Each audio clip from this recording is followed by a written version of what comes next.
Hi everyone, this is doctor Kaushik. So exam का time बहुत ही बिल्कुल ही पास में आ गया है। बिल्कुल ही हमारे पास 45 डेज़ है और इन 45 डेज़ में सच में बहुत बहुत ज़्यादा स्ट्रेस होता है, एंजाइटी होती है, ये सब होता है, सबके साथ होता है। जब मैं प्रिपेयर कर रहा था तो मेरे साथ भी हो रहा था।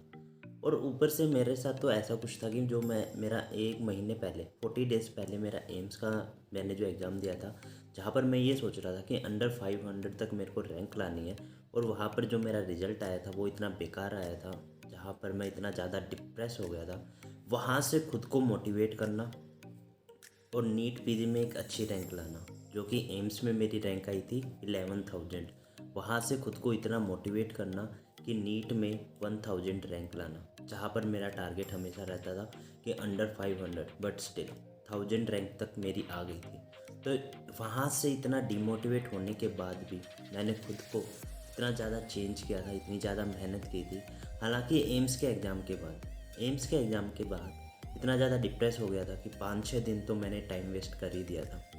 5-6 दिन तक मैंने कुछ नहीं पढ़ा था और बस यही सोचता रहा था कि यार ऐसा मेरे साथ क्यों हुआ है, ऐसा मेरे साथ क्यों हुआ है, क्योंकि इतनी मेहनत की है मैंने, फिर भी मेरा सिलेक्शन नहीं हुआ। इतनी मेहनत के बाद भी मेरा सिलेक्शन नहीं हुआ। इतनी मेहनत के बाद भी मेरी एक डिसेंट रैंक नहीं आई। तो यार इतनी मेहनत करने का कोई मतलब नहीं है।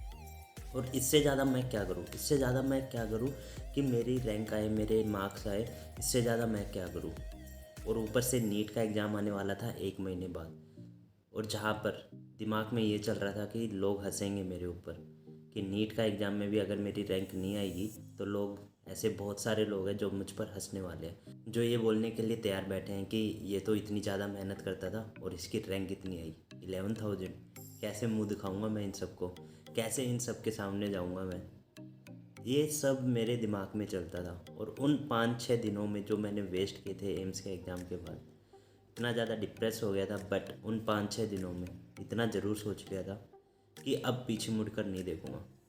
जो हो चुका है मेरे साथ ठीक है, रैंक नहीं आई, किस्मत भी बहुत एक बड़ा फैक्टर होता है। हार्ड वर्क तो है ही, हार्ड वर्क तो आपको करना ही है, बट कभी कभी आपका किस्मत आपके साथ नहीं देती है। तो ये सोचकर मैंने फिर से मेहनत करना स्टार्ट की। और उन 5-6 दिन में ये सोच लिया था कि कुछ भी हो जाए, अब मुझे अपना 100% देना है। एक बार फिर से मुझे अपना 100% देना है, चाहे कुछ भी हो जाए। जितने भी 19 सब्जेक्ट थे, 19 के 19 सब्जेक्ट पढ़े। एंड इनिशियली मैंने क्या किया, क्योंकि मुझे जहाँ पर मेरे को दिक्कत लग रही थी कि मेरे को एमसीक्यू, मैं मेहनत तो बहुत कर रहा था बट मेरे एमसीक्यू ठीक नहीं हो रहे थे। जितने भी ग्रैंड टेस्ट थे सारे, मैरो के जितने भी ग्रैंड टेस्ट थे, सारे के सारे ग्रैंड टेस्ट दिए मैंने। और वहाँ से जैसे जैसे स्कोर इम्प्रूव हुआ, जैसे जैसे स्कोर इम्प्रूव हुआ, वहाँ से मुझे थोड़ा सा कॉन्फिडेंस गेन हुआ, थोड़ा सा कॉन्फिडेंस गेन हुआ। तो वही है कि मेहनत करना नहीं छोड़ना है, मेहनत करना नहीं छोड़ना है। आपको खुद को ये विश्वास दिलाना पड़ेगा कि यार मेरे साथ जो हो चुका है ठीक है, मेरे साथ जो हो चुका है पास्ट में जो हो चुका है ठीक है, बट अब जो प्रेजेंट में अब मुझे मेहनत करनी है। और प्रेजेंट को भी अगर मैं ख़राब करूँगा तो मेरा फ्यूचर कभी भी अच्छा नहीं होने वाला है। तो जो पास्ट को आपके साथ जो हो चुका है, तो पास्ट के बारे में सोचकर आज प्रेजेंट को आप वेस्ट मत करो और मेहनत करो। जितने हो सकते हैं ग्रैंड टेस्ट दो, जितने हो सकते हैं ग्रैंड टेस्ट दो। जैसे मैंने क्या किया था कि इनिशियल 10 डेज़, जैसे मैंने बताया कि एम्स के 5-6 दिन तक मैं कुछ नहीं पढ़ा था, कुछ नहीं किया था। पूरे दिन रूम पर खुद को बंद करके पढ़ा रहता था, तो कुछ नहीं करता था।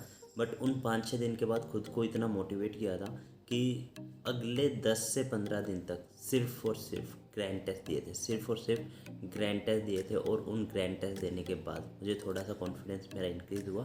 एंड उन 15 दिनों के अंदर, 10 से 15 दिनों के अंदर मैंने अप्रोक्स 30 ग्रैंड टेस्ट तो मैंने दिए। तो उन 30 ग्रैंड टेस्ट देने के बाद ही मेरा कॉन्फिडेंस इंक्रीज़ हुआ था। और ऐसा नहीं है कि आपको हर दिन ग्रैंड टेस्ट ही देते रहना है। 45 डेज़ है तो इसका मतलब ये नहीं है कि आप 45 डेज़ ही ग्रैंड टेस्ट देते रहोगे, नहीं।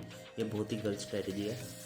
आपको ग्रैंड टेस्ट देने अच्छी बात है, आप अभी 10 to 15 डेज ग्रैंड टेस्ट दे सकते हो, हर दिन 1 या 2 ग्रैंड टेस्ट दे सकते हो। बट इसके साथ आप कोई ना कोई सब्जेक्ट जरूर पढ़ो, कोई ना कोई सब्जेक्ट आप साथ के साथ में रिवाइज करते रहो, ठीक है।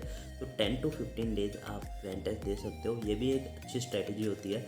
बट ऐसा नहीं है कि 45 डेज तक ही आप ग्रैंड टेस्ट दोगे। तो लास्ट जो 30 डेज़ है वहाँ पर तो आपको बहुत अच्छे से आपको नोट्स ही पढ़ना है। और उन लास्ट 30 डेज़ में अगर आपको ग्रैंड टेस्ट देने हैं तो वीक में 1 या 2 ग्रैंड, इससे इतना ही देना है। और लास्ट 1 वीक में तो बिल्कुल भी ग्रैंड टेस्ट नहीं देना है। आपके जो नोट्स हैं उनको पढ़ो, MCQ जो है उनको थोड़ा बहुत रिवाइज़ करते रहो, ठीक है। सो ये मेरी लास्ट की जो मेरी स्ट्रैटेजी थी, मेरे लास्ट 40 डेज़ के जो आसपास मेरे पास जो टाइम था, तो ये मेरी लास्ट डेज़ की मेरी स्ट्रैटेजी थी।